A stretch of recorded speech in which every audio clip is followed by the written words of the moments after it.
Hi guys, Gel Blaster Siegfried here. So dumating na nga pala itong Air P9 B3 block natin na complete set. So ipapakita ko sa inyo kung ano yung kasama niya sa box. So upon opening, bubukod sa inyo yung per manual niya. And makikita nyo na yung carrying bag. Meron siyang bulsa ng magazine dito sa labas. Eto na siya guys. So makikita nyo, meron siyang bulsa dito na malaki para sa drum magazine. Eto yung drum magazine niya. Ito naman yung mga bulsa niya dito sa gilid. Stick magazine dito. Yung foregrip.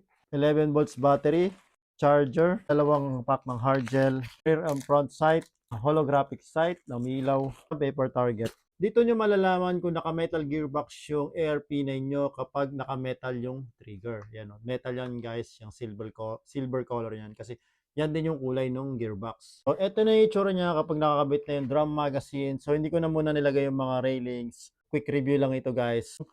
Dust cover. Meron din siyang blowback. Tapos, meron din siyang single file, tsaka full auto, adjustable yung buttstock. Dito nilalagay yung 11 volts battery.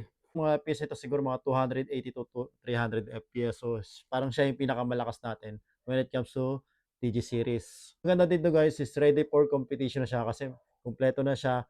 Halos internals na lang ang papalitan mo kung gusto mo talaga siyang palaksin pa. So, kung interesado kayo dito, alam niyo na gagawin.